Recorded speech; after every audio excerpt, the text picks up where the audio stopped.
6, 5, 4, 3, 2, 1. How about we do it again? 6, 7, 4, 3, 2, 1. I think I farted. Okay, let's try one more I time. definitely Ready?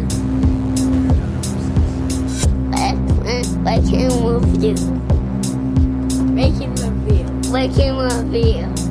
Say 6, 6, 5, 5, 4, 3, 2, 1.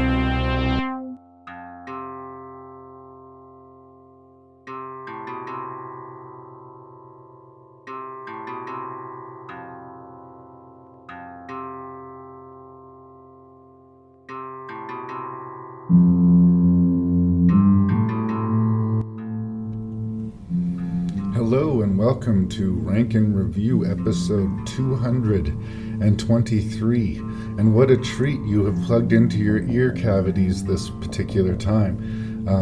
It's called On Assignment because, well, we're only doing 5 reviews this episode. It seems like less, but it will be more because we have more guests. We have 5 guests to talk about 5 different films with me. And some of it is just cleanup, like for instance my friend Scott Lehman and I have long discussed the Texas Chainsaw Massacre series. There's a new Texas Chainsaw Massacre movie, so we were obligated to talk about it.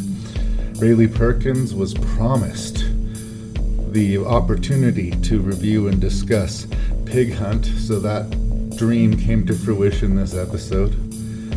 Also, because lately I've been bumping into Walter Hill a lot, I have a discussion with Lee Beckmann about the director Walter Hill and his early film Southern Comfort. Matthew Risling will be on the show today to talk about Prey, the latest Predator sequel, and Jason Dubray of the Shelf Shedding Movies show will be here to talk to me about Barbarian. So there's lots of different range in movies, lots of different range in guests.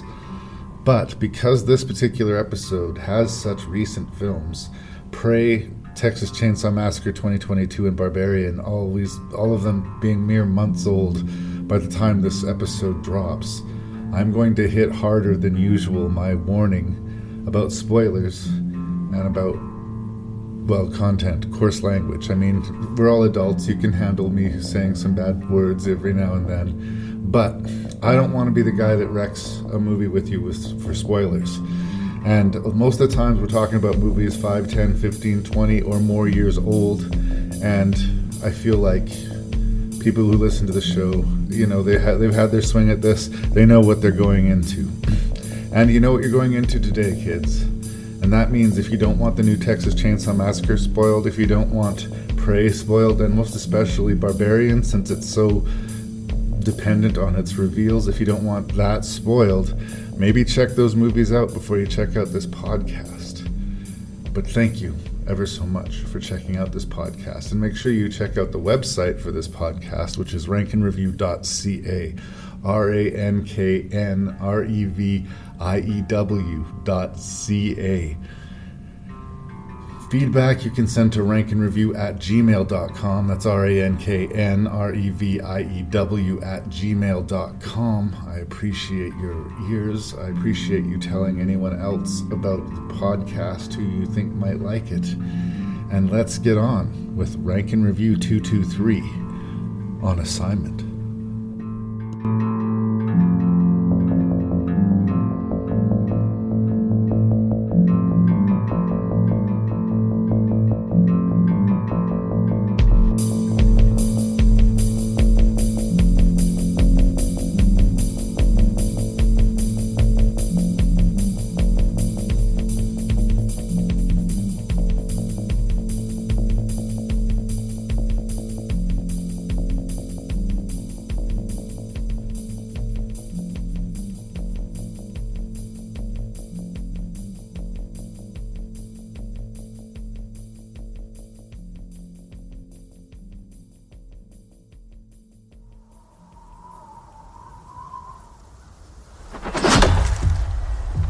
Why do you want to hunt? Because you all think that I can't. I saw a sign in the sky. I'm ready. Maoy, Nita.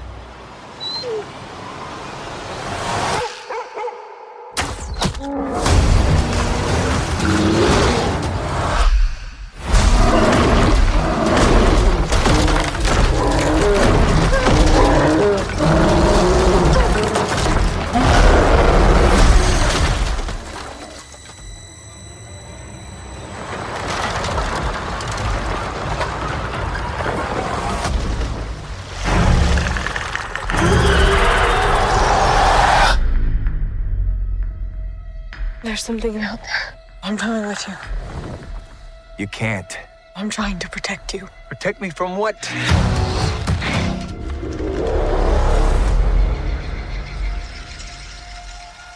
It's time.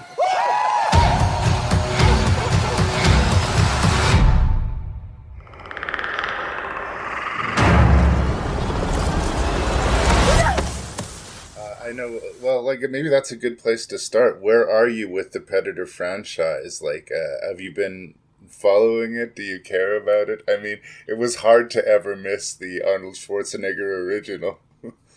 Yeah, I liked the Predator, the first one, when I was a kid, way back in the 1970s or whenever it came out. And I remember kind of being charmed by the second one, and that was the last one I saw. Okay.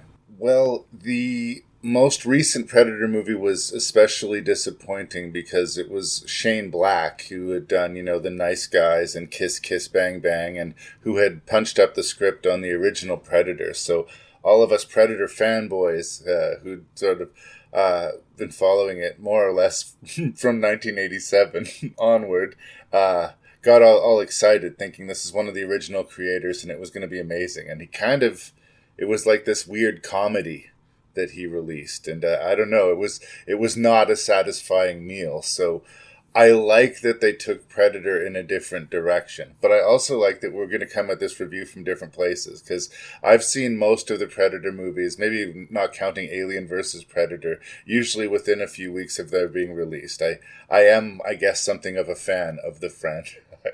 So this felt like it was something of a return to form, although I do have problems. There are things that I can call out, and I will call out, but I did have fun with it. But I come in a fan.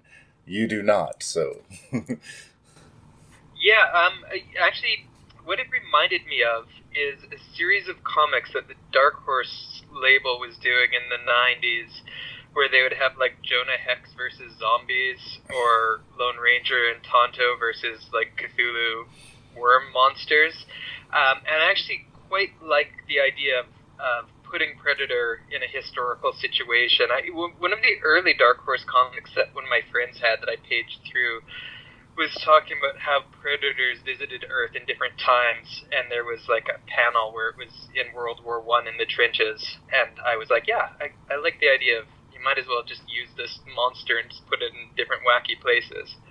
And in this case, it's the Predator's hunting animals in and around the early 1800s, and he encounters a Comanche. No, earlier than that. It would have been like Europeans were in North America, but I think the indigenous people that this was following hadn't really had contact, so this would have to be like 16th century or something, maybe 18th century by the guns. Yeah. We focus on a Comanche tribe, and we see both their lives and their daily routine, and we see some of the Predator hunting. And I don't know if it's his first trip to Earth or whatever, but at first his classification of what he's hunting is almost any other animal that he witnesses hunting something else. And he takes his trophies and whatnot. And I think as far as following the Predator lore and seeing him sort of hunting bigger and bigger animals until he finally collides with humanity, I think sound idea, sound approach to a Predator sequel.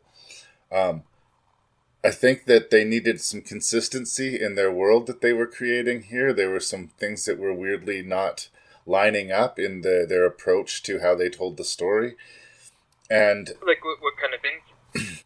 Well, they approach the tribe like they speak very, very modern English.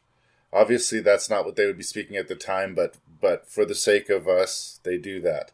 But for French trappers, they speak this rugged, weird, broken, ridiculous language that doesn't really mean anything. And it just seems like within the scope of the world, why not? Everybody speaks English, and that's what we're doing, right?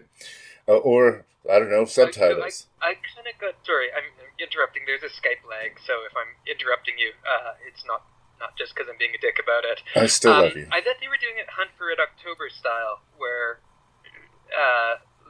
it's all in English with the idea that this is supposed to be in various languages, and then, like, the francophone accent just tipping us off that it's, it's a different language, but as an English-speaking audience, we know that they're French. That's right. It's just, I had a hard time even understanding the trappers. It was like they were giving the trappers the treatment that traditionally the native tribes would have been given in old cowboy movies, right? Yeah. And it's just funny because they have this very authentic but modernized version of the Comanche tribe, but they didn't even attempt that with the French trappers. They're just there to be killed and be villains anyway. Like we didn't care about them. We weren't supposed to care about them. It's just a consistency in the world. And again, that's a small beef. The bigger beef is the CGI when it comes to animals. Yeah, that was one of my notes. This fucking CGI bear. You don't need it. And also, I think I said this in our crocodiles episode. Animals aren't really monsters. Like, They can be scary and they can kill people, but when you turn them into CGI monsters, I find it boots me out a little bit. As a Canadian, I've seen deer. I've seen them run when they're scared.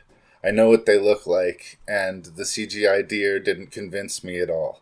And, the bear scene, I mean, I wasn't fooled by it, but it bothered me less. Like, the idea of a predator fighting a grizzly bear was awesome by itself. No, that was pretty cool, but... And who knows, like, budget stuff or whatever. There must have been some ways to do it, like an in-camera style that is using some combination of a real bear.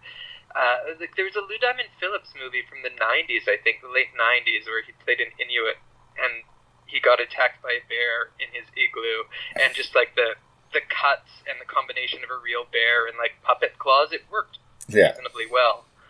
But they went full bore CGI, and it's weird because the CGI in the Predator is really good for the most part and all the effects that way. But specifically to the animals, I wasn't sold on it, and that's the first time in the entire Predator franchise that the effects were poor enough that I had to sort of like fill in the blanks, myself, and that is a strike against the movie.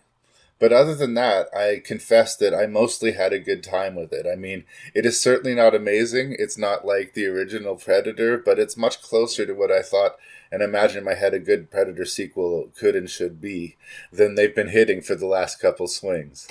Yeah, I mean, actually, I liked the movie throughout. It didn't leave a huge impression on me, but I was never really looking at the clock. The CGI kicked me out. I would have preferred to have some idea how many trappers there were or what their agenda was, because it seemed like there were either dozens of them or hundreds of them, and like, if they were, how would they seem to be tracking the predator, right? But like, how would they know about it? Yeah, and that whole side of the conversation, again, we don't clearly get, and that's definitely a choice, but we understand everything that the Comanche are saying, and for some reason we don't get to understand everything that the Frenchies are saying, and again, they have in that weird, staggered, not quite real French. I don't speak French, but I know enough to know that it didn't really sound right. Well, here's another thing. If our point of view is to be with the Comanches, maybe... Again, the presumed English-speaking audience, it makes sense that, this group of alien individuals, i.e. the French, can't be understood. Right? Like, we're getting a sense of our protagonist not understanding. Right. So we're just sharing her perspective. And that's by her, I mean our main character, whose name I just...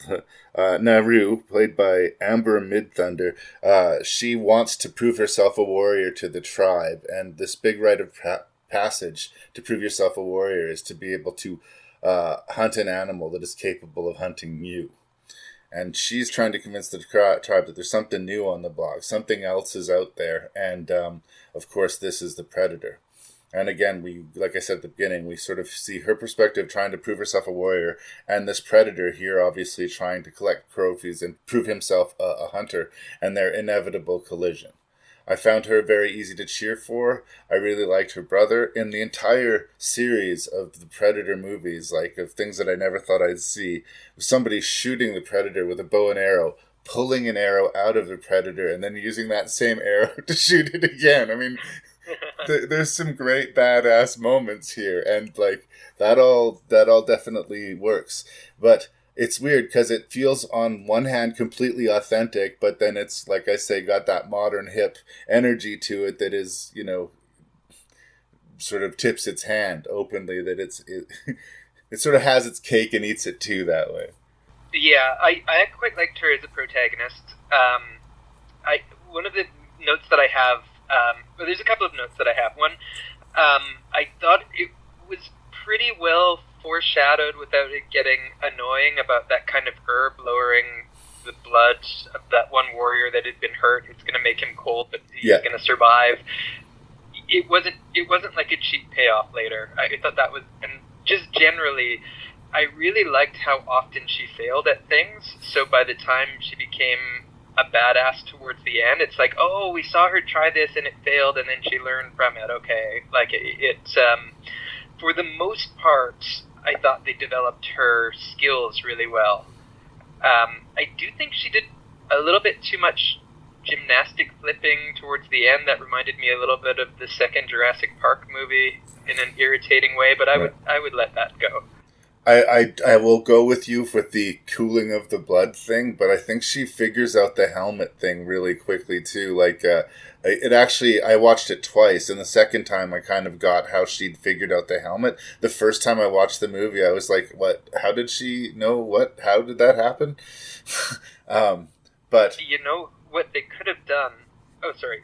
Well, it's just I like again. I'm not hating the movie. It's not like a big knock against it, but it's weird because on one hand it seems spoon fed, but on the other hand it wasn't entirely clear how she understood how that helmet was gonna fire when it did. Yeah, I don't know. Maybe I'd need to watch it again. I was reasonably. I mean, a lot of it is suspension of disbelief. Yeah. I was prepared to go with it. It wasn't, like, at least there was some gesture to set it up. I think you're right. If they maybe relegated the French trappers to, like, a 15-minute vignette, as opposed to spending so much time with them, we could have seen a little bit more of that development. Right. But, I don't know, like, in this era of MCU movies, or The Last Jedi, or Rise of Skywalker, that was the last one we did, where it's like every scene is 35 seconds long and then it cuts to something completely different. In this era, her taking time to learn the helmet was like, you know, a Goodfellas tracking shot. It's true. And look, what we didn't get in the development of the French characters, they made up for in French being slaughtered by this predator in really creative and grisly ways. And, like, that's honestly what we're here for more than the character development. I just thought there should be some, right? Maybe some. Yeah. Yeah, I do have a note. I can't remember exactly what this is referring to, so maybe you can help me out. I had written down, how stupid are they, parenthesis, the RE death razors. I think he was throwing death razors, but they weren't running away from enough.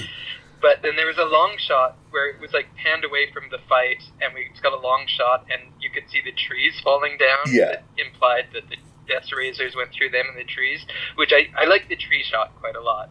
I think that the trappers should have probably run away. Well, and again, design things. They seem to bring the predator down to a more base creature thing, and his head is much bigger than we've seen before. And I know that the predator lore is that they've been developing and modifying themselves to make them better warriors and hunters. That's sort of how they do.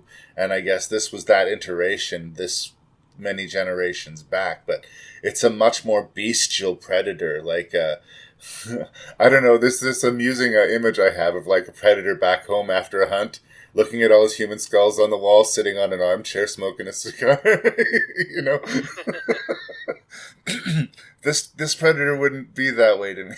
This predator seems like a monster a little bit more than we've had in the past, and I don't know if that's a conscious change of the movie, of like this being an early version of the predator, or if that them just not paying particular attention to the lore. Yeah, it's hard to say. It did seem more monstrous.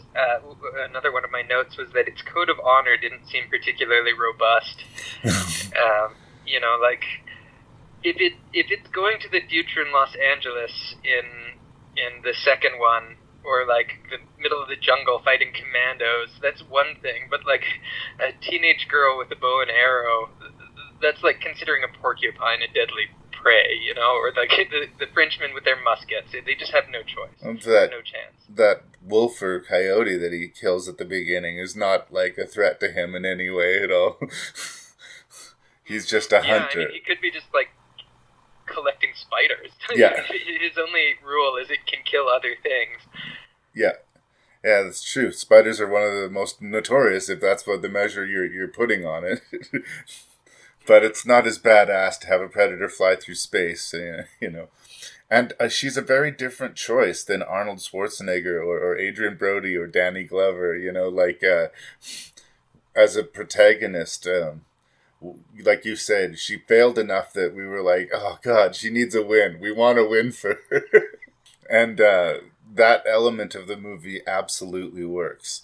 And I really did dig, especially the first time the tribe encountered the predator. It was a one-way meeting, but it was a weirdly, like, I don't know, from reading the old Predator comics and being a fan of Predator, it just seems like this was a scene that Predator fans had earned. And, you feel bad for these brave warriors facing down this evil that they don't comprehend at all, and they don't have a chance again. But that whole sequence is just really good. And it establishes the predator not seeing her as a threat, which I think is one of the fatal mistakes that the predator makes in the whole movie. Like he sees her running away from the bear. He sees her getting taken captive by these other guys. She's always sort of in a down position, so he doesn't take her seriously. Whoops. Yeah. Other things I like. This isn't related to that, but that scene where she was in the bog. Yeah. Thinking. That was one of my favorite scenes. It had nothing to do with the predator, but I think it was the most tense scene for me. I mean, like, she's going to get out. But yes. Still, like, just viscerally sinking in that bog really got me. And it was a setup for something that she was going to incorporate later on, right? Yeah. So it wasn't just a random... The predator got stuck in the same bog. That's right. But it wasn't... It was a good scene, and it wasn't necessarily just a random scene of peril to add tension into the movie. It actually, like... She's really good at picking stuff up and then using it again later on. Yeah. This is unrelated to that, but when you were watching it, were you getting, like, weird Aubrey Plaza vibes from her? I just could not see our protagonist not as Aubrey Plaza. Well, she's not Aubrey Plaza. I guess, honestly, I did not. That didn't occur to me. But, I could be crazy. Probably, But hey, I like Aubrey Plaza too. I like the whole approach. I think they could make a series of these. They don't have to necessarily stay with the same characters. Just jump ahead a few, decades, and then there's another Predator visit. Like, I can really see them actually opening up the franchise in a new and interesting way here. Yeah, they can stop doing soft reboots, and they can stop making Predators fight aliens. Yeah. And, you've got every single culture to work with, every single time in history. You could have Predator versus Samurai, Predator versus World War I. Yeah. So, I like this door that they're kicking down. And the same sort of group, apparently the new Alien movie is a similar thing. It's within the same Alien universe, but not directly attached to any Alien movie we've seen. It sounds like it's going to be people who are stranded on a planet and encounter some aliens and fight them, type of, down to basics. What did people want to see when they see these movies? And I think Prey is mostly successful. Skype interruption again. I think Predator, if they do this, has more to work with than Alien. I think there's a reason why there haven't been really any good aliens since the second one. Like, they keep trying with that franchise, but the problem is we've seen them as horror movie monsters, and we've seen Marines fight them, and, like, I don't know what's left, superheroes maybe, but, like, we've seen the same plot over and over, whereas with Predator, you could, maybe it'll become kind of samey if they just keep fighting Predator throughout history, but it feels like more expansive. There's more potential for it to be an expansive universe. Well, and we've already seen how, like, Arnold Schwarzenegger and all his band of testosterone-bathed badasses got their clock completely cleaned. And now, like, how would, like you say, a samurai or a cowboy deal with that when, like, they are way, way, way outbalanced by the technology and by, like, the knowledge base that it would take to face off against this kind of an enemy? Yeah. I mean, I guess how would a 18th century Comanche you find a way to do it in the plot, but maybe you're right, maybe it would get a little bit tired. But I don't know, I just like the idea of different worlds or different historical periods. Well, and this guy, Trachtenberg, who directed it, this is the second sequel he did. He did the sequel to Cloverfield, 12 Cloverfield Lane, which almost has nothing to do with Cloverfield, but is by itself a really good thriller. So... Well, yeah, it was supposed to be... I haven't seen it, but my understanding is it was supposed to be a different... Like, its own standalone thing, but then they slapped the Cloverfield brand on it. They retrofitted it into a sequel and added a little sequence at the end, but that's not what the movie's about. The movie is, yeah, totally decent. But I like the... It's just interesting, because those are two different franchises that he played in, and he's done very different things both times, but still made really solid entries. Again, I just wish they had a little bit better budget for their CGI or used some more real animals. Like, because there was a lot of it. CGI deer, CGI cougar, CGI wolf, CGI snake. Like, and only and the it's Predators. Not hard to get footage of these animals. No. Like, and the Predator looked great. Most of the Predator CGI was fine. So it was like, I don't know. I grew up watching real animals in movies and TV. So maybe my eye is harder on it. If the Hinterlands Who's Who can get shots of animals, surely a Predator movie can. That's the crossover that we need. Hinterlands Who's Who on the Predator. Yeah. I don't know. It's like Predator versus a bear. Just have it be a 20-minute fight. Yeah.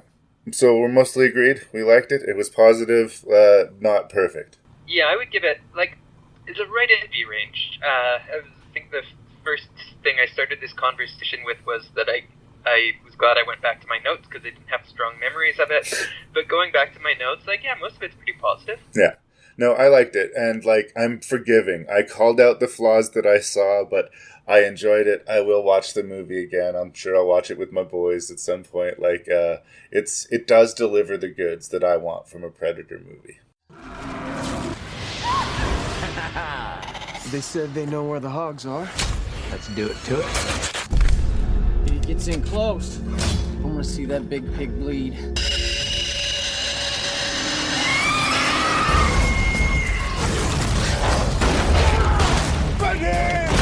You think we came out here to hunt hogs? You killed my brother. My family's gonna make you pay.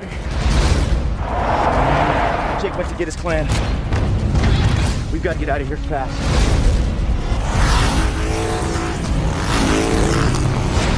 We gotta get out of here!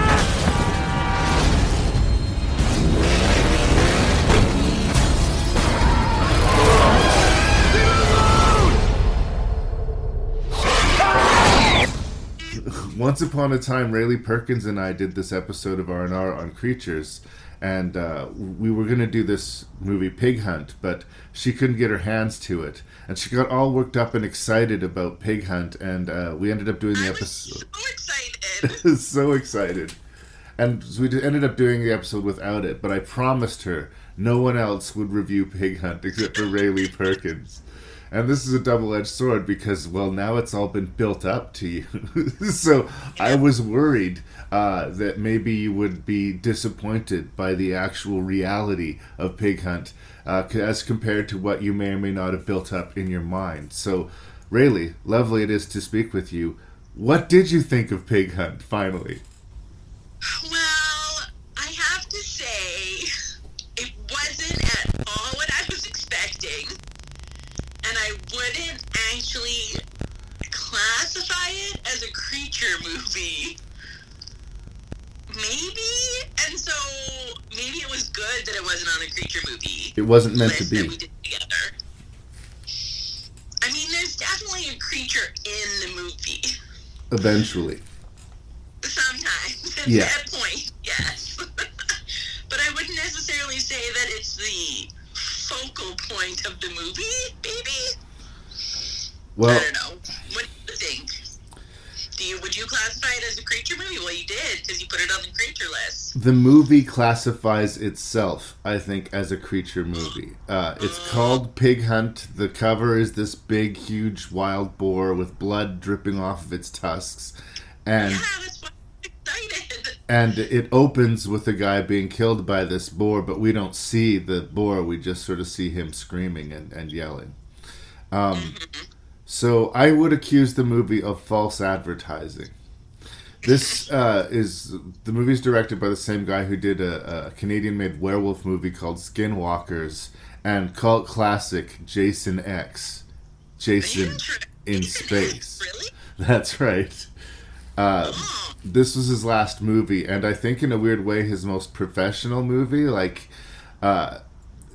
well, I think that he takes his time with the characters, and the actors aren't necessarily bad, but the movie is a strange bunch of peaks and valleys for me. There'll be a scene that really works for me, and then there'll be a scene that either bores me or irritates me. And then there'll be a scene that really works for me, followed by a scene that's kind of boring, or like finding a characters to latch onto was kind of tricky for this movie, and the slow crawl of the plot. It takes a full hour of this almost 98-minute movie for the movie to really kick in plot-wise. It really drags it out to quite a significant degree. Well, and I felt like I was in three distinct movies.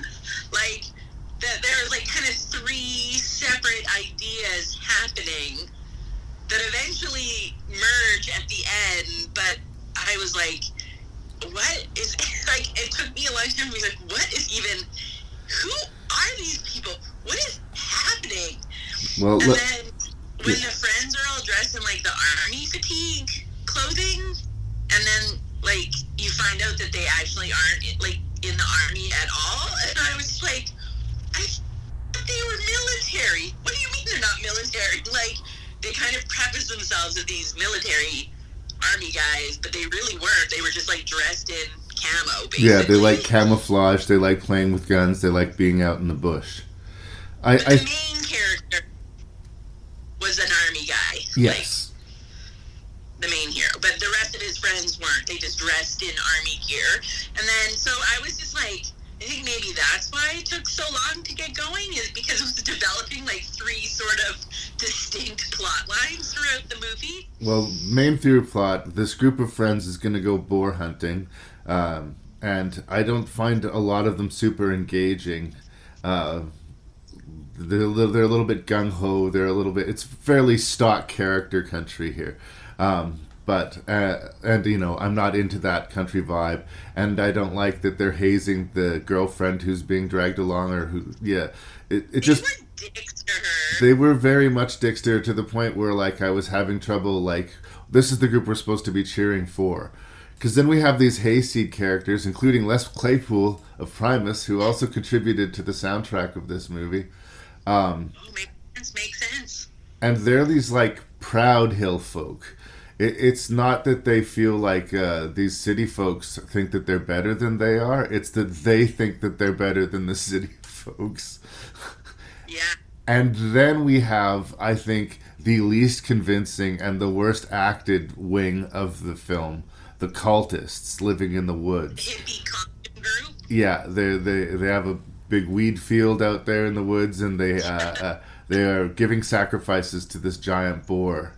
And the sort of lead villain of that group and a lot of the girls, I don't know, I thought the execution was weak, as it so often is with cults. It's just a hard thing to sell realistically, and this is so extravagantly odd that it was just hard to take seriously.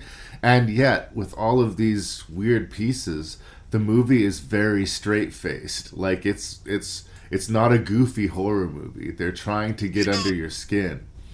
Laugh a lot, except I was laughing at the absurdity, but I wasn't supposed to be laughing. It wasn't slapsticky. But it's weirdly watchable, right? I enjoyed it.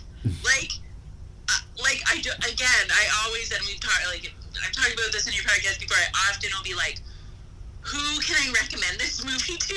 And there wasn't someone that I was like, I know, just a person who would want to watch this movie. But, like, I found it oddly intriguing. Like, I wanted to watch. I wasn't bored. I wasn't, like, on the edge of my seat or anything, but I kept wanting to figure out what was going on and how these characters were all going to come together. And then some of the hillbilly scenes had like a real like Mad Max feel to them with the motorbikes. I mean, low budget Mad Max, but still Mad Max, you know. And I found those scenes really fun, like just like I don't know, like fun to watch.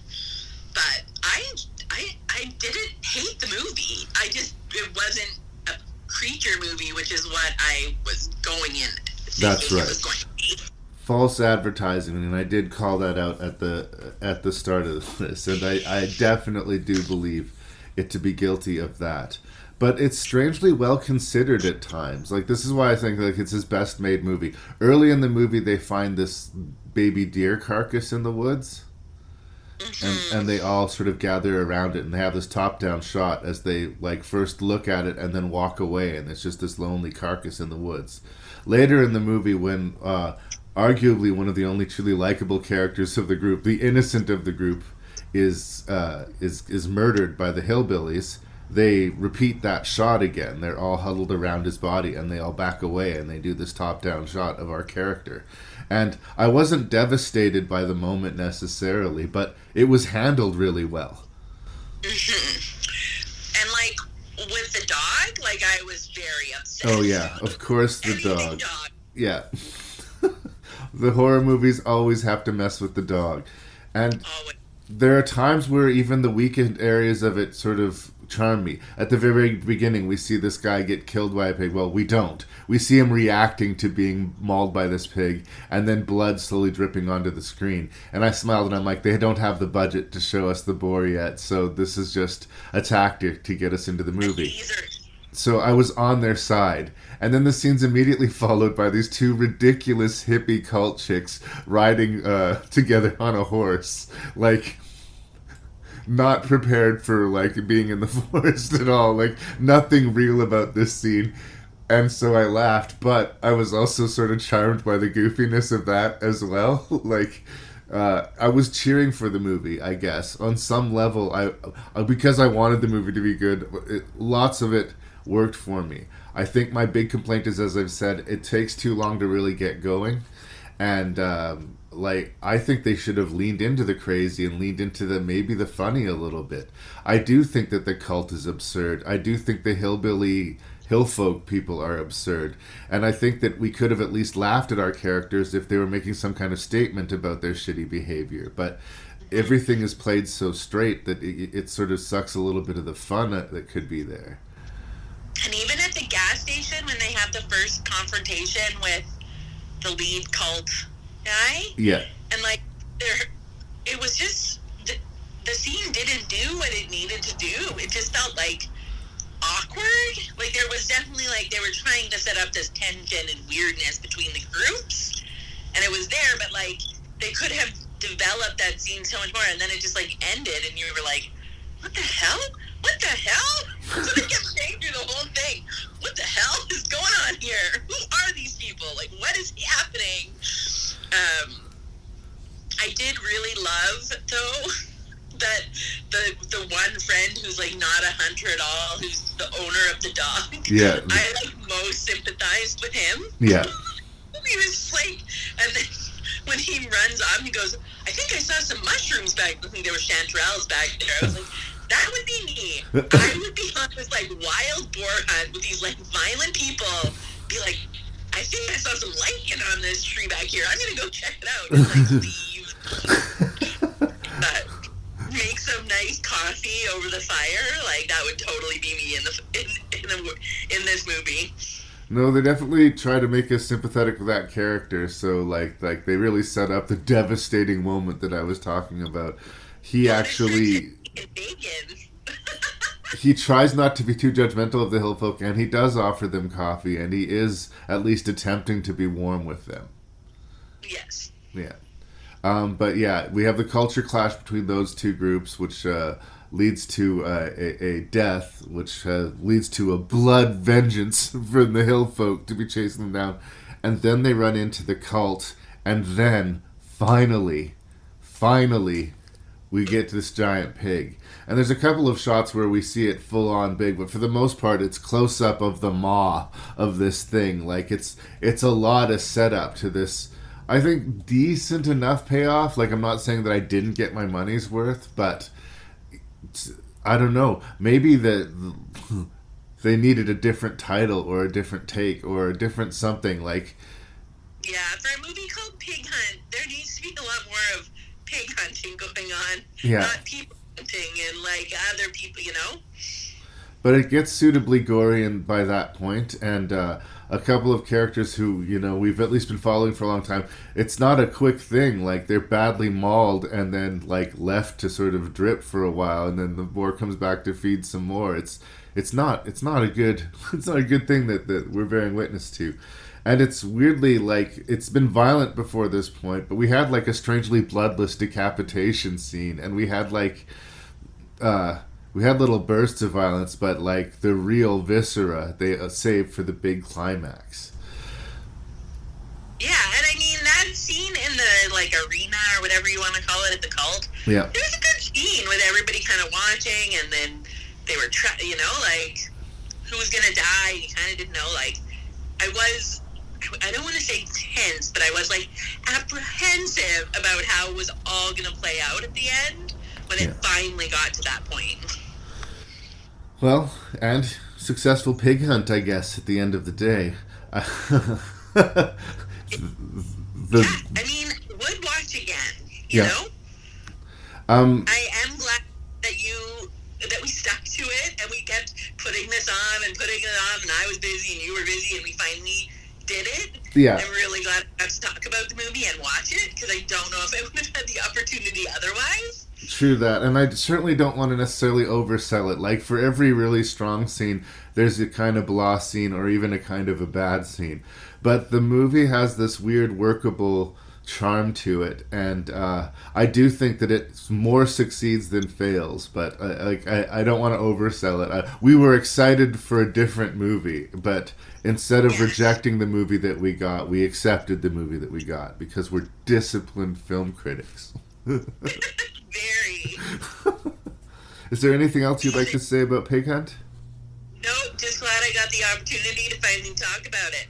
Yeah, it opened with an M. Ward song. I'm a big M. Ward fan, so that warmed me to it. I don't know why I felt the need to shout that out, but I did. It's too late to change it now.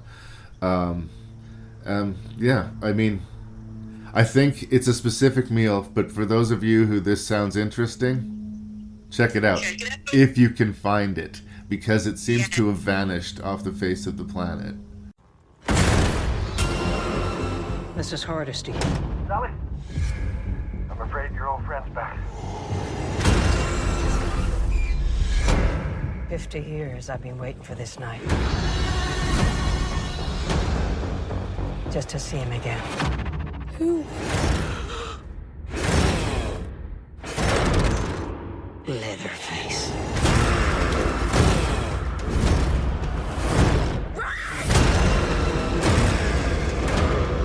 Looks like it's you that he wants.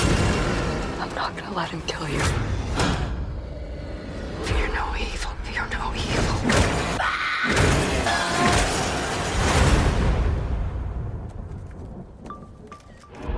Try anything and you're canceled, bro. Oh, fuck.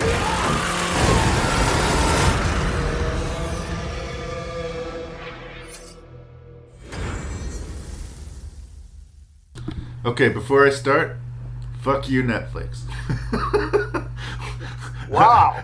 At the risk of being a broken record, as a collector, as someone who's loved movies, Netflix really has burned me. I spent a whole episode of one of my bunker episodes bitching about this, but you and I own every single Texas Chainsaw Massacre movie. And we can't have a nice physical copy of this. As far as I was looking around on the internet, there's still no announcement or no nothing saying that Netflix will release it. Doesn't mean that they won't. They released the third Cloverfield movie because enough people bitched about it on DVD, and they did release the Irishman, the Martin Scorsese movie, on Criterion. So if you want to pay $40 for one of Scorsese's most disappointing movies, you can do that. But a lot of great horror movies are being hostaged by Netflix. The new Gerald's Game, a lot of these great Stephen King adaptations, and the newest Coen Brothers movie, is locked into the world of Netflix. You guys made your fortune off of collectors like Scott and myself renting and buying physical movies. So fuck you for denying us this. Now let's talk about Texas Chainsaw Massacre's exclusive to Netflix release for 2022. Did I seem a little hostile? I'm trying not to take it out on the movie. It's directed by David Blue Garcia, but more interesting and exciting to me is that it's co-written by Fede Alvarez, the gentleman who directed the Evil Dead remake and Don't Breathe, two just fantastic horror movies. And Agreed. Like, did Texas Chainsaw Massacre need another sequel? Probably not, but we could have said that after, the first Leatherface movie, right? We're just living in a world where inevitably, sooner or later, there will be another Texas Chainsaw Massacre. So why not try and make it a good one? The premise here is very now. It's a very 2022 movie. A bunch of very spoiled, very indulgent, and presumptuous kids, basically who are internet phenomenons, have bought up this old southern town and are coming here to take over it, and are very condescending and dismissive of all the yokels about. And in this day and age particularly, the whole red state versus blue state divide being as rich as ever, you'd think that there'd be some pretty satirical beats that they could play into here. But basically, they give us all the reason in the world to dislike this group of survivors that we're introduced to. And then they give us all the reason in the world to hate the rednecks in this town as well. And then we watch both sides basically get killed by Leatherface. And I watched it the first time pretty dispassionately, kind of disappointed, and what. But we're going to review it for the podcast. I decided I was going to give it another day in court and try and just clear my first memory of it. And I do confess, I found a lot more to like upon second viewing of the movie than I did on the first. But that has everything to do with the execution of the violence and the energy in the movie, and absolutely nothing to do with the screenplay of the movie. I think the cinematographer and the direction of the violence in the movie is amazing. I think the screenplay is hot garbage. The screenplay is bad, but the way the violence is handled is not. In fact, I prefer the way the violence is handled in this movie to like even good Texas Chainsaw movies like the Beginning. They're just so fixated on the torment and the suffering and the humiliation that it takes away from the enjoyment and, for lack of a better word, the fun value of these types of movies. And some of the kills in this movie, particularly a sequence on a bus, are so much fun that I can't dismiss the movie. The movie tries really hard to shake you off. Like, I think it almost dares you to keep watching at some points. But when Leatherface shows up, you get your money's worth. That's sort of where it is. I'm like right down the middle on it overall, but there's some amazing scenes in it, and there are some terrible scenes in it. And it kind of ends up being somewhere in the middle as a result. That's where I start on TCM. Yeah, no, that's fair. And I think overall the great scenes probably outweigh the negative ones when you're looking at it as a whole. I think said before, as a Texas Chainsaw Massacre. Actually, I like to refer to it as the Netflix Chainsaw Massacre, just to separate what they distinguish. are. Because now, I think we've got 4 movies now called the Texas Chainsaw Massacre. So this one will be the Netflix Chainsaw Massacre. It's as a Chainsaw Massacre movie, it's all right. We did a whole rank of the franchise, and if I had to do it again, including this movie in there, I think it'd be in the middle, no worse than 5th, I think. Right. And some people really disliked this movie, some enjoyed it, but we have to remember, was Next Generation really that good? Or yeah, no. We also, Part 3 was not a masterpiece. I might put this at number 4, no worse than number 5. This franchise has well shit the bed before this point. This is not the movie that ruins the entire franchise. It's not like that. It's sort of, again, my expectations went a little bit up when I heard some of the creative involvement in it. So that might have hurt me a little. Yeah, Alvaro, that's right. Fetty is a good name to attach to it. And so that's where it lands as an entry in the franchise. As just a slasher movie, as a 84-minute slasher movie, it's quite good. If you're just going to watch it for those reasons. Is it a Texas Chainsaw Massacre movie? Well, there is a Chainsaw Massacre involved. Yep. And, it's not filmed in Texas, but it takes place in Texas. It's weird because it's right off the bat, it got me against it a little bit. I mean, even you can open up Netflix, open up the queue, and start the movie. The description there says they've got the clicks and the likes and the live streams. These influencers are no match against the tattered face of madness. It's like, I don't like the movie already. Yeah, no thanks. This sounds like something I would totally skip if it had a different title. But I gave it a chance, and there's some issues with it because they try and it starts off, of course, with John Larroquette doing the narration, and I feel like they feel like they've already got a good movie because we got John Larroquette doing the intro. That's not enough. It's cool to have that continuity of him doing the voiceover, but that's not going to make your movie. Make sure you have more than that. Have characters we care about, that we don't want to see killed. In this one, I think we're fine with seeing these people get slaughtered. On the bus, when we see 10 plus people getting killed on that bus, we're kind of like clapping and enjoying it and kind of having a little bit of fun. It's like, holy shit, this is getting I'm not crazy. on his side, but these people are so vapid and so empty that when a guy wearing a human face over top of his enter the bus, the first thing they can think to do is start filming him with their fucking phones, right? And saying, you're going to get canceled, bro. Yeah, no, you guys are all about to be canceled by a chainsaw. And I get it, and that worked. It did. Both sides of that argument, there's no winners there. We don't really like the hayseed redneck town, but we really hate these young, dumb internet presumptuous pricks. But here's the thing as a fan. I guess the nerdy fanboy's going to rear his ugly head. What did you think of them involving Sally Hardesty? Yeah, Sally Hardesty was... I don't know if this was influenced by Halloween's, the 2018 Halloween Kills. It had a very much everything but her chanting "Evil dies tonight." Yeah. It was. She was the Jamie Lee Curtis that they tried to bring back, the legacy character, and she's going to be the one that finally puts him down. And she felt kind of shoehorned in. Like, we didn't need her there. It seemed like it was an afterthought almost. Like, let's get her in here.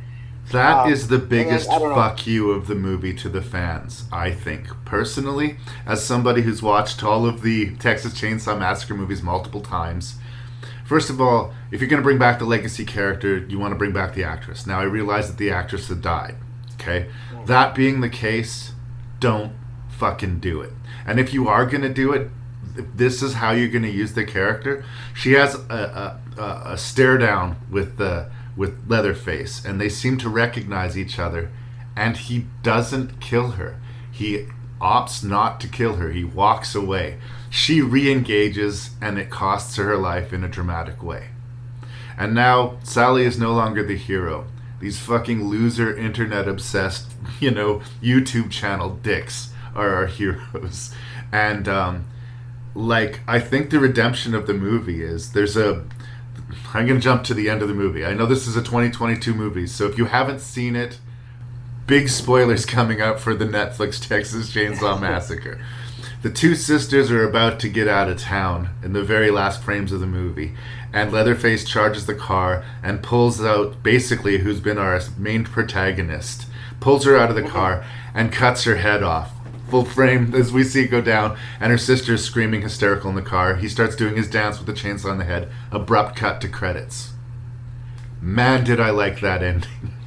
Not for the reasons that I think that they expected, and that it's just like the original. It ends in a high point of energy and horror and trauma, and oh my god, it doesn't feel completely played out. Is everybody safe? No. I liked it that they finally killed that character. I disliked her that much. And she was like the nicest character in the movie, wasn't like she had a heart and didn't want to hurt anybody. She didn't want to kick anyone out of their homes, I guess. It caught me a little off guard too. They did put themselves in this situation. It's the classic situation where, like, they do everything wrong. They put themselves into the trap. They trigger the trap, and then they're like, "Oh my God, we're in a trap!" Like, you created this scenario. You put everybody here. Now, I know there was a miscommunication about the property.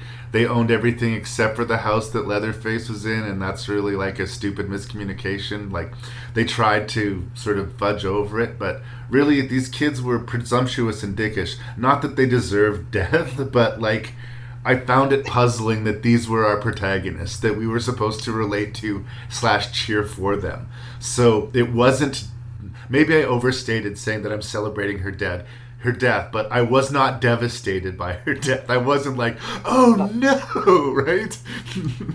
Yeah, it caught me off guard, and it seemed ballsy too, and it stung a little bit, just the brutality and the way it was done, and that's what we kind of need in those movies. And I liked the way it ended. And I hate to going back. Sorry, go ahead. I just wanted to touch on Sally Hardesty a bit, and just going back because you brought it up. And again, my comparisons to the rebooted sequels to Halloween, right? And just seeing how we last left Sally in 1974. She was on the back of that pickup truck, being driven away in complete hysterics. Yeah, as she couldn't put a thought together. She was laughing, right? Yeah. She's screaming, and her screams turned into laughter. There is no way, I don't think, that she ever recovers from that, let alone become a sheriff. Yeah, and Laurie Strode had half the ordeal that Sally went through in the 1978 Halloween. And a lifetime of PTSD. And that's right. And I just think comparing the two, because they're kind of similar in that fashion where they brought that character back to finally kill evil, I just think that when we meet her again, she would still be damaged, not able to put sentences together. So that part I thought seemed a little bit an unlikely course for that character to take. And the other thing we talked about was on the bus, the guys picking up their cell phones, say, "Try anything and you're canceled, bro." Yeah. When I saw the trailer for this movie, I hated that. I almost didn't want to watch it for that line, because I thought this is probably going to be the worst line in the franchise, and that's going to top "Do Your Thing, Cuz" from the 3D Chainsaw. But because of the carnage that ensued after, I forgave it. Yeah. Because it became something beautiful, and "Do Your Thing, Cuz" is still the worst line in the franchise. And look, I've been pretty negative and talking about the stuff that I liked, and I really didn't like the Sally Hardesty, and I really didn't like how we didn't have a lot of likability to our protagonists. But there's a scene in this movie where Leatherface breaks a dude's arm, and then he uses the shattered bone in the guy's arm to stab him in the in the neck. Like, holy shit. Like, that whole sequence when he escapes from the ambulance, and like, that was amazing. That was a really good Texas Chainsaw sequence in the middle of a so-so Texas Chainsaw movie. And I wanted a lot more of that, for sure. That's true. That was the first kill too. Yeah. And he does it without a weapon in his hands. He uses his wrist bone as the weapon, and it catches you a little bit off guard, because you think, what's he going to do? He's got no chainsaw. He needs a chainsaw.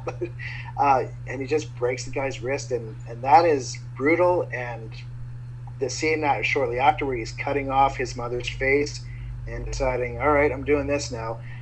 That whole sequence was well shot and looked good. And the crash itself, yeah, it was brutal. But here's One again. thing I wonder. Oh, sorry. Sorry, go ahead. One of the other problems, and again, I don't want to be the Star Trek nerd that's saying that's fake, but as far as I know, this movie is set in 2022. Okay, so Leatherface, best case scenario, is well into his 70s, and I just don't know how credible that is. That's fair. Yeah. Like, it's not that we don't want Leatherface to be in the movie, but it sort of feels like either we need a new Leatherface or we needed to set this like in the 80s or 90s or something, you know? Yeah, and if they're doing a direct sequel, what happened then to the rest of the family too? Right. Because that's part of what made the first one kind of scary to me, is it was this family that worked together, and Leatherface was kind of, this the kid, I guess, that was kind of beaten a bit and said, you go and... I don't know if he knew what he was doing, even he wasn't mentally all there. But you'd still think he'd have to have been in his 20s at least in the Texas Chainsaw Massacre, eh? Yeah, and when we left that movie, the cook was still alive. Yeah. And where's Grandpa? I'm always obsessed with Grandpa. Grandpa's still alive somewhere. He's in a closet just chilling. But I was wondering, how did he end up at the orphanage? I'm not sure really that made sense, I guess, or was the orphanage lady part of the family? Because she did say that line, if I knew someone was coming, I'd put my face on. But she also, when she was dying, she told Leatherface, stay out of my room before she died, and that's where she had his chainsaw, inside the wall. And but I think, it's an hour and 14 minutes before the credits roll. Yeah, it's quick. If you want to watch a slasher movie that gets shit done in a short time, you're going to get it done here. It doesn't really have that gritty Texas Chainsaw Massacre feel, but I don't think they could redo that ever again. The 2003 remake, I think, came close in trying to redo that, but at times this one felt like it could be any slasher. It didn't need to be a Leatherface, But like I say, I love how the violence was handled, and I recommend the movie for the sequences where it really, really works. But I would not lie to anybody. There are a few things that are going to sting while you're watching it. For me, particularly Sally Hardesty, and just the wall-to-wall lack of interest or likability in most of the characters. Is just give us something to hang on to other than the violence. But to be fair, they do the violence very well. And that one guy that gets his head repeatedly hit with that sledgehammer. Then that's a great marriage of both practical and CGI. This is how it's done, right? Because they use practical blood and spatter effects, but they obviously use the CGI to make his head change shape entirely. So, so good.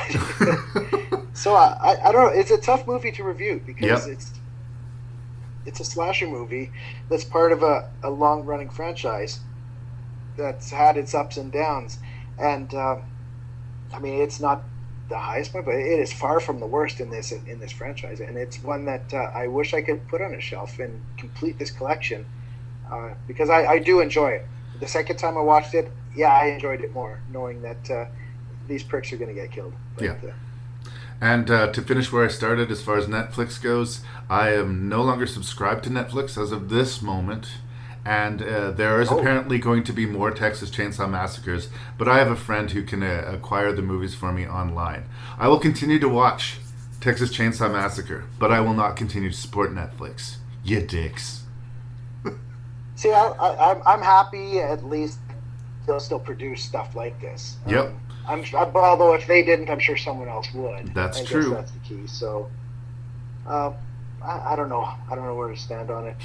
As a collector, I see your point, but part of me says, Larry, grow up. I mean, I'm this guy who says, why is everybody driving cars? I'm perfectly happy riding a horse, and I need to just let go. But I don't know. Like I said, Netflix made their fortune with rentals and selling and renting physical media. That's how they made their fortune. And now they deny the collectors. They actively deny the collectors. And I just will never understand it. There's money to be made there. I will pay $15 for a DVD copy of a movie that I could watch for free on Netflix because I'm a collector. And they're saying, no, Larry, we don't want your money. Go fuck yourself. And I don't appreciate You're saying, please, can you take my money? Yes. Please? I don't have a problem. I don't have a problem. I don't even love the movie. I'm like right down the middle of the road, but I have every other Texas Chainsaw Massacre movie, and now I can't have this one. And yes, it pisses me off. Is it mature? Is it sane? Probably it's neither of those things, but I'm telling you that's how I feel. But I think I've run out of things to say about Texas Chainsaw Massacre. Like I said, I'm right down the middle. I love the violence. I hate the script. I think, and if I was doing the rank, it would probably be somewhere right in the middle. It's nowhere near the bottom, but it's nowhere near the top. Yeah, you're right. I think I agree. Well, I've said already. I agree. In my older age, I think my reviews are starting to get more simple. As I said to you before, when I watch a movie, I just want to immediately say, did I enjoy it? Yeah. And the answer is, I enjoyed it. Yeah. And sometimes that's good enough. And then after, I'll think about it more, and I'll decide, talk about it in detail. Did I like it? I liked it. Did I love it? I don't know. But it did what it should do. I think we've gone over all that. Thank you so much, brother. Everybody out of the truck! The National Guard on weekend maneuvers. In 48 hours, they'll be home with their families. There's only one problem. Wheel you back in here. This is our home. They've crossed a boundary into a territory where they don't belong. We ran into some people that are real weird, and I think maybe they're trying to kill us. They've violated laws they never knew existed. Somebody figure out where the hell we're going and do it quick. Gotta go east to go north. Tell that damn man. And the farther they go, the closer they get to nowhere. I don't know how I'm gonna do it, but I'm gonna fight my way out of here.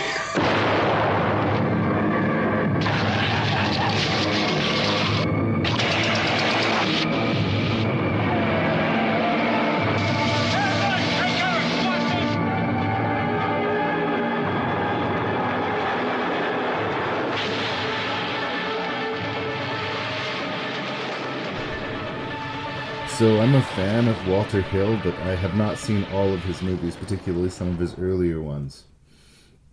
I appreciate The Warriors, but I guess I don't have the affection for it that a lot of people do, but that was his first big cult hit. Yep. And I haven't seen Streets of Fire, but I've seen a lot of his more action-oriented pieces, Extreme Prejudice, 48 Hours, Last Man Standing, that sort of pedigree. And Yep. Southern Comfort definitely fits into his wheelhouse. But I have to admit, on my first pass of it, I sort of thought of it as kind of a we saw Deliverance and want to do it too type of thing. And then I read the review that Roger Ebert wrote on it, and it made me feel stupid, honestly. I think it's all about context of when a movie comes out. This was made in 1981, or it came out in 81, but it was set in the early 70s. And it's clearly, I guess, about the Vietnam War. You could argue that, yep. So we have a bunch of weekend warrior guys out in the Cajun swamp doing these exercises and trying to be all cool and macho. Yep. And they come into these Cajun hunter group, steal their stuff, wreck their nets, and just fuck with their livelihood. And they end up in this dense forest fighting a bunch of people who are much more familiar with the environment and getting their asses handed to them. Yep. It is very much a metaphor for Vietnam, but watching it in 2022, I guess I sort of was so detached from that I didn't, at least on first pass, think of it that way. And after reading that review, so I'll admit that my review is a little bit colored by Ebert's review. It seemed so obvious and so on the point that I was sort of embarrassed that I didn't necessarily tuck into it right away. At first I was thinking somewhere in between, First Blood and Deliverance. Okay. But the approach that the movie takes on our heroes is kind of interesting. I suppose the Peter Coyote... Sorry? I say at best anti-heroes, but right. Okay. The Peter Coyote, the guy who's running the show, seems like he's got a bit of a head on his shoulders, but he's one of the first people to be taken off of the board. He's not the only one, though, but yep. And then there's a couple of the Keith Carradine and the Powers Booth who seem to actually have some measure of like unfettered humanity. They're not just children playing in the woods for the weekend. Mm-hmm. And then you have Fred Ward, and it was great / sad to see the late great Fred Ward here. Yep. And some of the other guys who just are asses. They're just idiots. And as the situation gets worse and worse, they start falling apart. They don't work together well. They don't know how to keep quiet. They don't know how to keep hid. They don't know how to, keep themselves alive. No. And all of the macho bravado that we started with is slowly disintegrated. That's basically the movie. Yep. Yeah, to me, there's like a deep meta-like irony in Walter Hill's Southern Comfort. You have a bunch of Hollywood actors pretending to be characters that are pretending to be soldiers. This isn't even the army. This is like the National Guard, state militia. Yeah, these are people that like our weekend warriors. We know in the opening 5 minutes when we see these good old boys firing massive amount of blanks into the Louisiana grainy brown swamp that this is not going to go well. Well, taking great influence from the classic Deliverance, and just a shout out even on the original poster if you see it. Oh, really? Yeah. By the end of that film, these misguided fools will be idiotic thieves, and easy prey will be hunted, trapped, shot at, trees jumped on, and just sort of jumped into quicksand and butchered. And I think they deserve all of it. He'll dismiss this illusion that the film was not an allegory for Vietnam, but you would be amiss if you didn't think of that. It is a survival thriller, but I think there's a good point that for the Cajuns, they're kind of the heroes. There's an alternate dimension where you follow that story, and they're clearly in the right. That ending, that sort of tense ending in the town, where you don't know whether they're being set up or not. Do you think that they're being set up by the whole town? I don't think everybody in the town is after them, but I do think that they are behaving as if they've escaped, when clearly, the chances that these good old boys call this place home is really good. Yeah. Sure, they spend a lot of their times out in the bayous and the swamps, hunting and camping and doing their things, but they have places where they put their feet up, and they have, their whole little Cajun culture going on. And yeah, there was, especially the Carradine character was acting like we're safe when clearly they weren't. Him dancing with one of the girls seemed like, all your friends just got shot and killed earlier this afternoon. Maybe make a phone call. Honestly, that last sequence, I have a few issues with, and I do have some issues with the movie. I think it's very predictable. Yeah, and there's some really bad cinematic cliches that Hill does. He'll do these sort of slow motion sequence, he slows down the movie, and that's getting you ready for something really dramatic and violent to happen. Almost. And that annoyed me.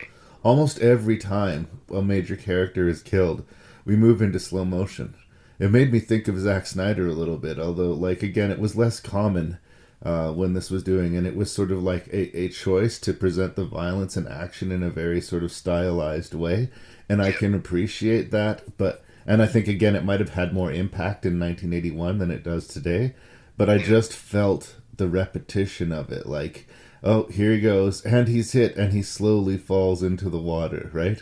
And they really wanted us to be feel the impact of each one of those hits. And to be fair, the first few that happen, we do. But the more the sort of same thing happens. The dude who sank into the quicksand, I felt bad for, because it would be a really bad... No, I don't. If you stop and you think about it, he starts that whole chain of events, that really tragic chain of events. It's true, but it's just a bad way to go. I mean, slowly, inevitably sinking. By the time he sunk to his death, I'm like, sayonara.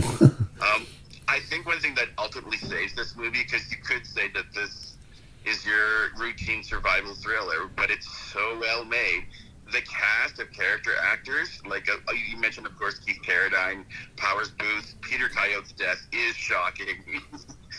A little bit. Yeah. You got Frankie Seals, T.K. Carter, who's in John Carpenter's The Thing. Yeah, Knowles. It took me a second to recognize him. I was like, I know you, dude. You just have to picture him in roller skates. Yeah. You got Lewis Smith, Alan Altrey, Les Lenom, and of course, rank and review Cole Hauser Award winner, Fred Ward. Yeah. Fred Ward is no longer here, Larry. I know, it sucks. The world's a little bit less lovely without Fred Ward in it. He's just one of those, like, non-flashy, completely team player actors that just... Yeah. He's not always in great movies, but he never sucked in anything, you know? No. Well, I mean, it's time that we give this man his due. He's in Tremors, Larry. Yeah. He's in Tremors. And again, fucking Remo Williams, man. He's Remo fucking Williams. He can play really likable characters, and he can play really hateable characters just as easily. So, bravo to that. I also enjoyed John Bryan, who I don't always enjoy in movies here, as, I guess, maybe the likable Cajun one. Sorry, which one? He was the guy who was the one of the soldiers tried to drown and got saved. Okay. He's was a famously eccentric actor, and he was in Crime Wave, and he was in Blade Runner, and he had lots of... Brian James. Yeah, or did I say James? Yeah. He works in a lot of Walter Hill films. There's a really interesting interview where he talks about like the longer cut of Another 48 Hours, where he's the main bad guy, and apparently they cut out his whole backstory. And he's actually in the first one as well. They really played up that relationship. Yeah. And he talks about just having the career that he has, but he has fond memories of Southern Comfort. I think he's really good in it. There's not a very favorable presentation of him if you talk to Sam Raimi and his production partner who worked with him on Crime Wave. Apparently he was a real handful. Oh, wow. But, we are none of us perfect. But again, like you were saying, the movie is just full of these faces. Even there's a lot that you recognize, but like the guy from The Thing, like, it's full of faces. I know you. Where are you from? It sort of took me a second for it to click in, but yes. And that sort of speaks that they had a really good person in the casting room anyway. Yeah. And did you ever watch that TV show In the Heat of the Night? Well, years ago. Yeah, of course, we have Alan Altrey as well as the guy who paints his chest red and stupidly blows up that guy's, Ryan James's character's house. Yeah. No. The cast works really well together. Apparently it was a tough shoot, but a lot of fun.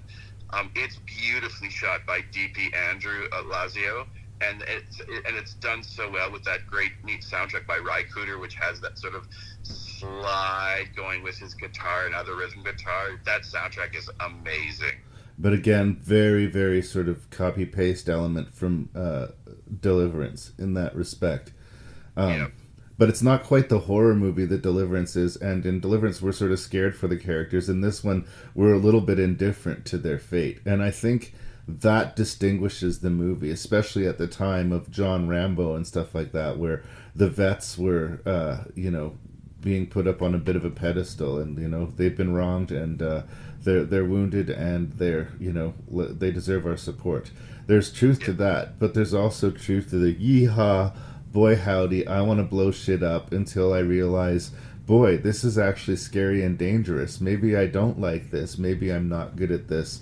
Maybe, playing with guns on the weekend is not the most intelligent way for us to spend our times. And just the arrogance of these men. Like, unlike you, I don't think I'm cheering for the Cajuns. I think that there was better ways for them to resolve their conflict. No, I understand that, and I do think it's sort of a masterclass move that he keeps the Cajuns as little seen forces, or like definitely, sort of off in a wide shot with their backs and sides. We only get to see them really at the end when Sonny Latham. Your movie always is up a notch when you put Sonny Latham in, who apparently is also quite crazy. Yeah. And again, that might have had something to do with the production difficulties. You had a lot of big personalities clashing in there. But yeah, I wanted to mention him too. I've always loved, of course, Billy from Predator, and he shows up in weird movies. He's in Poltergeist. Like, yeah, it definitely works. I do think that it functions pretty well, but I am pretty indifferent to the climactic third act. Well, they drop all the tension out of the movie before they have any reason to. On a feel for both Powers Booth and the Keith Carradine characters. They're the ones that are smart enough and have sort of seen everything unravel. I guess you could sort of blame Powers Booth's character. What was his name again? I can't remember. Anyway. Yeah, anyways. Because he does end up killing our dear departed Fred Ward. Well, that was an interesting confrontation. Fred Ward was an obstacle. Yep. But I mean, the whole third act, it feels like the movie is building to a confrontation, but this juxtaposition of the Cajuns having this sort of dance celebration party going on, and Powers Booth having this fight to the death, it just didn't seem tonally appropriate for what we'd seen for the rest of the movie. And like, they try to drop all the stakes in the movie before everything's been resolved. Like, if you've been paying attention, there's no reason for these guys to relax right now. And the fact that they ask us to believe that is kind of insulting to me, I do love the fact that they dig up their friends and hang them up for them to see. Yeah. That's impressive. And again, it sort of puts them full on in villain category. It's one thing to say, you messed with our stuff, you burned our friend's house. It's another thing to start using their dead as ornaments. Once you've killed them, you've officially won that round. Like, but again, stopping to dance with the local girls and just sort of like changing the tone of the movie completely for the third act. I think they were trying to make it different, but it didn't feel like a climactic moment of the movie. Like them holding down this guy and him getting bayoneted and them running out of the town and being picked up by a random helicopter finally. I don't know, it felt a little bit slapdash. I think mostly the movie works for me, but like I think, yeah, the third act lets us down a little bit. It's still a thumbs up review. I mean, Walter Hill, I find even some of his misses to be kind of interesting. Like Wild Bill doesn't completely work, but it's got some really cool stuff in it. And, I am a fan of him as a director, and like I like the tactics that he uses, and I like how he handles violence. But I mean, I feel like you've seen this type of movie, and honestly, in their own different way, Deliverance and First Blood are kind of both better versions of this. Okay, I think that's a fair statement. I guess I was, the first time I saw it, I was very much seduced by the color palettes of the movie. There's beautiful shots of that swamp, and I really love that soundtrack. And just the fact that you've got a talented. It's also nice to have a one-gendered cast movie. Yeah. Those are few and far between. So that was something else that I was like, refreshing. Like there is no sexual tension whatsoever. No. But yeah, it is very much a classic survivalist thriller movie that we've seen this story before. I will give you that. Yeah, and play nicely with others, and don't act all macho and bullshitty, especially if you're only packing blanks. Yep. What's interesting as well for me, and which really has nothing to do with the making of the movie, but there was a while where Walter Hill and David Giler, who also co-wrote Alien together with Walter Hill, they were hired by Fox to go and find these scripts that you can make cheaply and get made cheaply as well and get released quite quickly. And they did back-to-back with Alien, which was successful, and then Southern Comfort, which came and went with the whimper. But anyways, there's a lot of similarities with that and Alien in a lot of ways, where we don't really get to see the Cajuns up until the third act, and we see a whole multitude of them. There's rather peaceful, loving community. And I guess that sort of juxtaposition where the sound of everything else, from the music and the cars and the fire and everything, his use of sound I found very, very sort of a very crafty and skillful way to sort of build up the tension. But I'm a big fan of Southern Comfort. I don't know what else to say. It gets the job done. I mean, I didn't mean to be hard on it. I felt like I spent the first half of the review saying the good stuff, the second half of the review saying the bad stuff. And I do think, again, context. It's probably the closest thing to a successful horror movie that Barbarian has ever made. Supernova notwithstanding. Well, I also found it interesting. Apparently it did much better internationally than it did in the States. Yeah. And I wonder if the sort of dick slapping of the macho American ideal might have been part of that. Yep. So in that way, I guess I'm on side with the movie. I like the message and I like the vibe of it. I just wish it was a little bit less predictable, and if there was a real nail-biting climactic ending to put on top of everything that came before it, it could be like this unsung classic. As it stands, I think it's a very solid Walter Hill entry, but I don't know that it earns classic for me.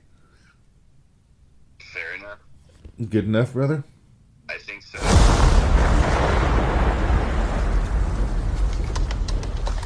Oh, you've got to be kidding me. Yeah. This is 476 Barbary, right? Yeah, I'm renting this place. No, I booked it a month ago. Are you sure you have the right place? Yeah.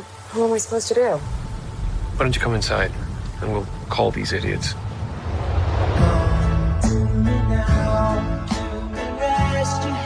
Why don't you just crash here? Oh, no. I don't know if you got a great look at this neighborhood, but I don't think you should be out there by yourself. It's dry and there's a lock on the door. By the way, I'm Keith. Tess. You take the bedroom, and I'll sleep out here on the couch.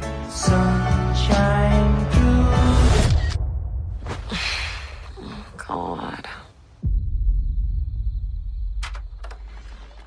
So I've been hearing a lot about what a great year for horror it has been this year. There's been a lot of stuff coming up. It's towards the end of the year, YouTube channels talking about it. And I'm not going to sit here and say that this hasn't been a great year for horror, because I don't know. I haven't been on top of the newest and best horror as much.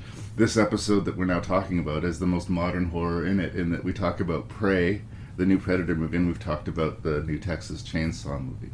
So I weren't about spoilers, but in this particular review especially, this is a brand spanking hot off the presses movie. I don't typically review these ones, but I do think it's one of the few horror movies of this year that I have seen that legitimately lived up to the hype. And, Halloween's End didn't live up to the hype to me. Terrifier 2, it did well, but I don't think it's a good movie. I just don't. Smile made over $200 million in the box office. And I don't hate it, but there is something very familiar about that movie. I felt like I'd seen it before. So I can be happy for the horror movie successes that's been going on. But so far, the horror movie that came out this year that got my blood going the most has been this one, the one we're about to talk about, Barbarian. It weaponizes Detroit in a similar way that Don't Breathe did, the horror movie where you go to this neighborhood where there's basically one house by itself that's actually been occupied. The rest of the neighborhood has just been left to go fallow and crazy and whatnot. And a very credible setup of this young woman who rents an Airbnb, and she shows up and there's a dude already booked there. And what's happened and what are we doing here and can I trust this guy and what secrets does this place hold? And one of the reasons I was talking about spoilers or not trying to be too spoilerific is that this is one of these movies where each reveal kind of pays into the enjoyment, entertainment factor of the movie. So we are going to get to spoilers, but I'm going to table Will we warn people? Because that was a real pleasure for me with this movie, is not knowing where it was going. And for somebody who sees as many movies as I do, to not know where a movie is going, that just... And it's interesting because on one hand we don't know where it's going, but on the other hand it's full of very familiar scenes. Yes. if you're one of these people that cry out about someone walking slowly down a long, dark hallway, you might have some problems with this film, because that seems to be the bulk of the action in the first act, is people walking slowly through dark hallways to make some grim discovery. But it's how you do it. Mm-hmm. And again, we will get into spoilers, but maybe we'll just table it for the time being. Yeah.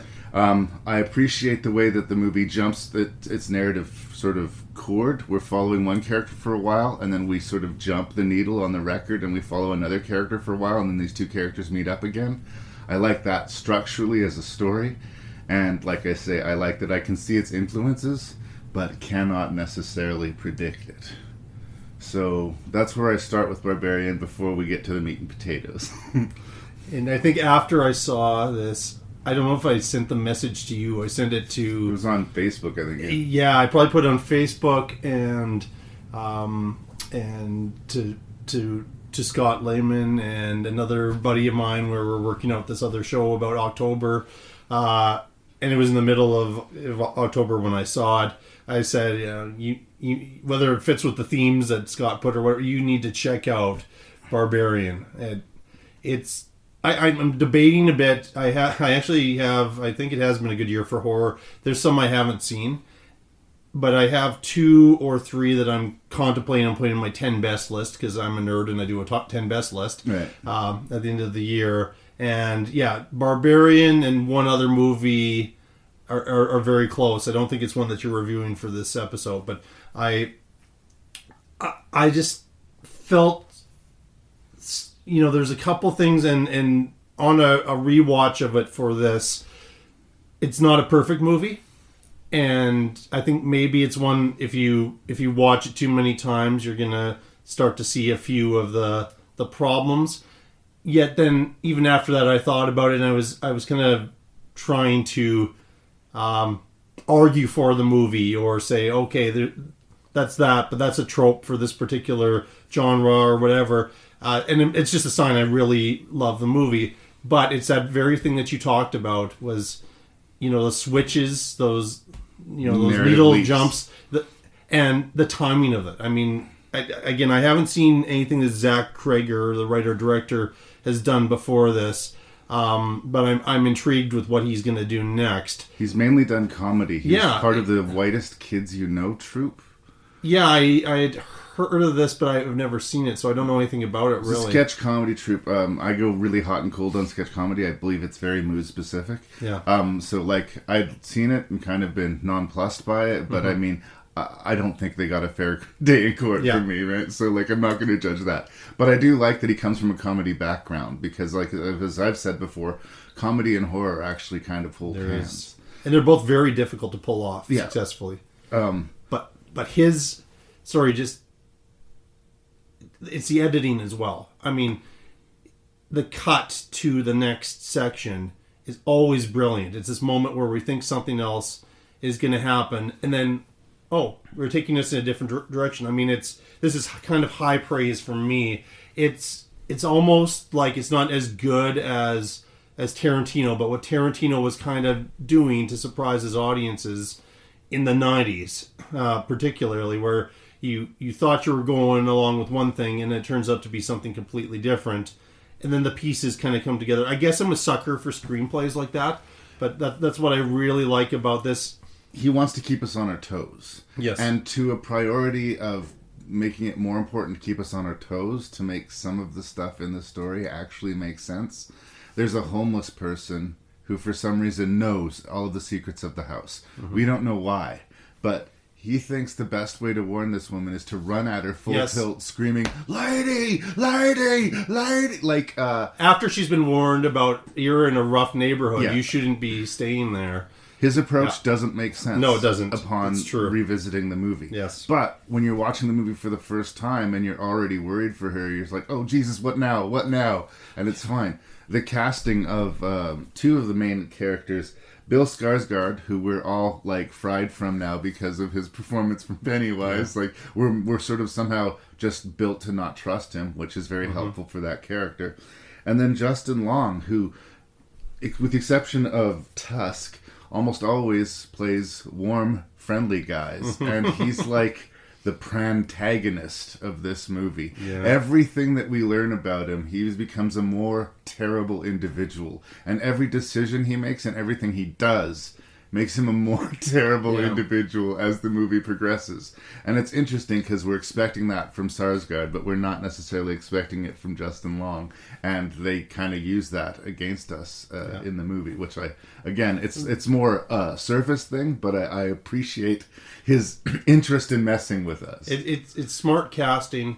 And I guess in the first time I saw the movie, that some of the decisions that AJ, Justin Long, makes, that was the one thing where I was kind of like, I'm not sure if I'm buying this, and then I was laser focused on that because I'm actually having to review the thing, and then I kind of go like, I think it's kind of brilliant in a way because we start off with one thing with that guy, which we're like, have we jumped to a completely different movie? Yeah, that's what it feels like. Meanwhile, in a different movie, and then at the end, we're like, okay, we've been kind of cheering for this guy, but should we have been cheering for this guy?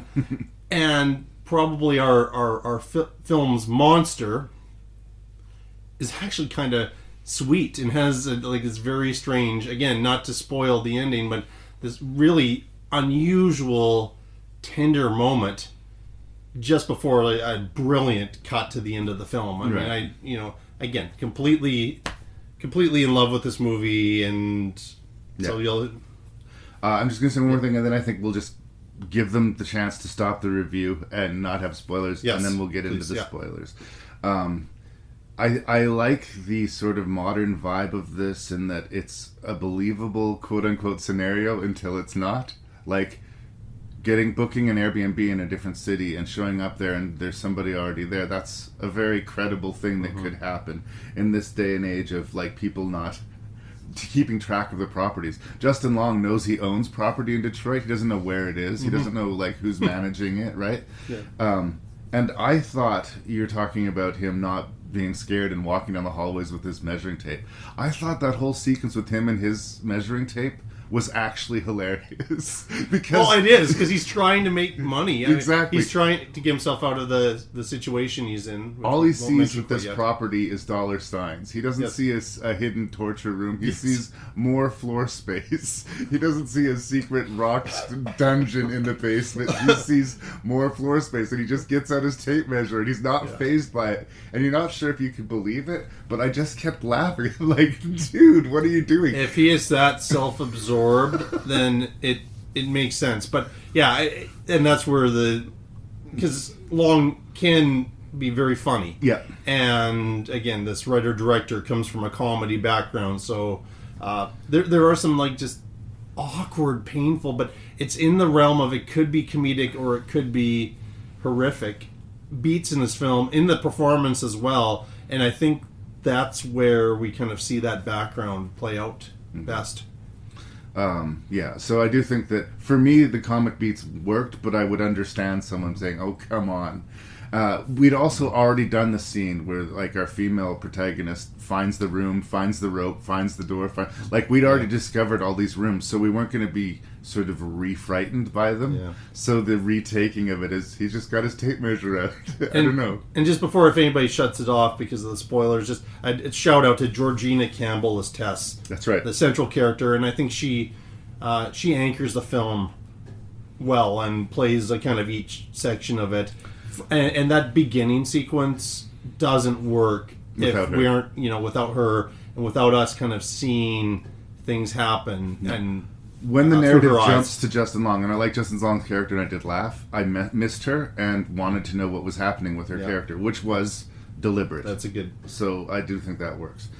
So I'm going to move on to spoiler territory now, unless you had something else you want to say. Yeah, and I really have to emphasize, if it was on my own podcast, I'd be saying this too. If you haven't seen Barbarian yet, stop, watch Barbarian. It's not a terribly long movie. Then rejoin us for the rest of this review. Neither Jason or I want to be responsible for wrecking Barbarian for anyone. So you've given lots of warning. Yeah. So here we go. Yeah, the house had been owned by this man. Actually, the actor I just talked about in Perkins 14 Richard Brake. He's been in a lot of Rob Zombie movies. He was in the last Tremor movie as a That's right. game hunter, and he's got this really hard face. And he's been had been living there for years and kidnapping and torturing women. He has this collection of videotapes.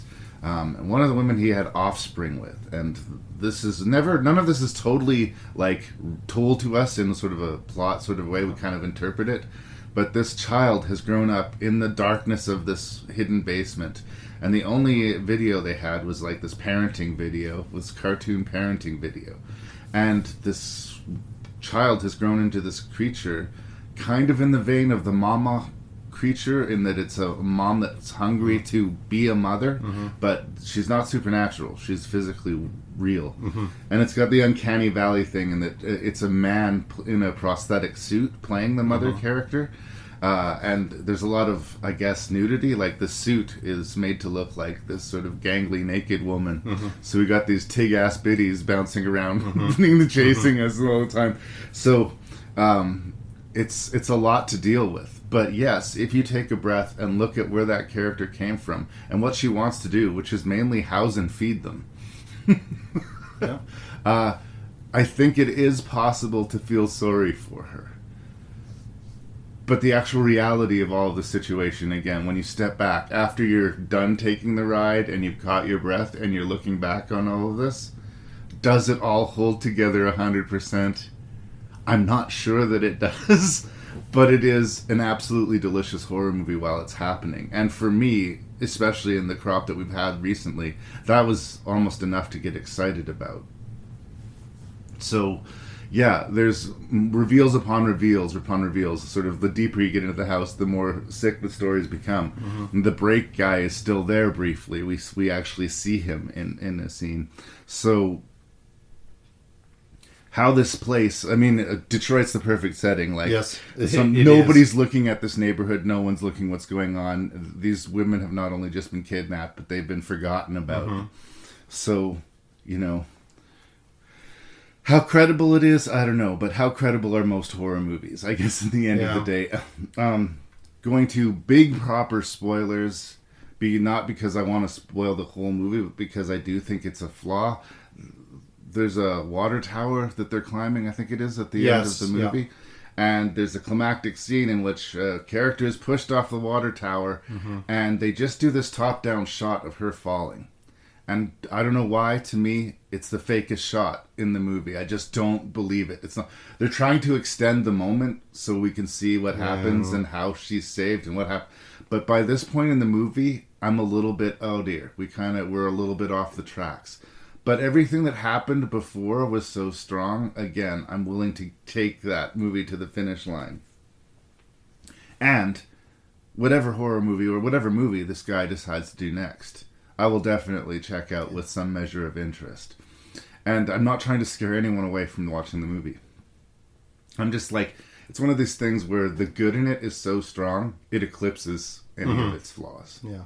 I mean, I have a list of questions. I mean, the nitpicky things, but that's not even necessarily worth getting into. But yeah, that water tower, the first time I saw it, and I agree, that's probably the weakest moment in the entire film, which is too bad because they've had so many great moments leading up to it.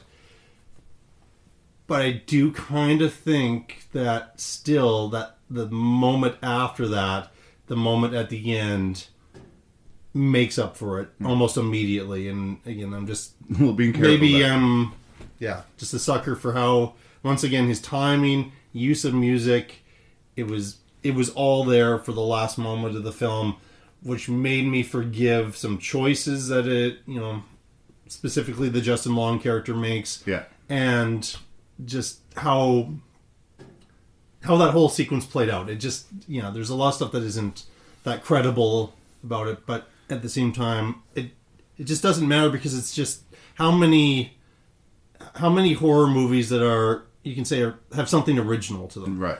Yet it's still played on very familiar, you're right, scenes and think tropes. You know where it's going.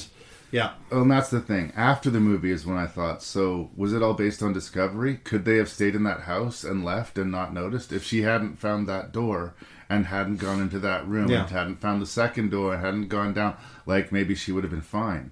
Except then I thought when I watched it the second time, no. Mom comes upstairs. Mom's in her room that first night. Mm-hmm. So is she stalking them? Like, we don't know. There's a lot that we don't know. Because she's pretty convinced it's Bill Skarsgård, who's... Yeah. Because he's kind of... She's gone to this point of trust and even a little bit of a flirtatious thing. And then she wakes up in the middle of the night. Her door had been shut. And it's open. And, I mean, there's a lot of things that kind of are floating out there. Particularly that scene when she discovers him. He's having that violent night terror dream. And then you're like, what's going on? Maybe there's something more to this guy still. We're not sure. We started to trust him, but maybe we shouldn't be trusting him. And again, controversially, I would say about Skarsgård, controversially, this is 1,000 times the performance that his Pennywise is. Okay. A lot of people disagree with me on that. I'm not a fan of his Pennywise, but... Well, I mean, that's a separate conversation, but I think that we're built to not trust him because of the Pennywise background. And he says everything right, but he has these pauses. And there's just a little bit too much air in the conversation, so you can never get comfortable with him. And I think that's well handled. He comes across as creepier than he should, but he's trying to overcompensate for it. And he's just an awkward guy, I think is kind of the conclusion. But again, a question, because I don't know the answer. Why does Mom kill him? Well, I feel that it's because if one of her children, because they are all her babies, if one of her babies is acting bad or trying to run away, then she reacts very protectively and very violently. Right. And we see that when her next son tries to get away. That's doesn't work out. I don't completely understand why she roams around the neighborhood at night, because there's that whole element of that like, you can't be around here at night because that's when she comes out, and that's how far gone she was growing up in the darkness. She doesn't think there's another home to find. Like, she can leave whenever she wants, but she chooses to go back to that tiny room. Yeah I don't know. It's an interesting movie. Totally worth checking out. Not perfect, but so much closer to the type of horror movie that I want to see. And I'd recently reviewed The People Under the Stairs, which I guess has a similar plot, but is not taking it nearly as seriously. No. And I like that, it took itself seriously. I mean, like I say, there's some threads you can pull, but it's totally worth your time. Yes, I agree.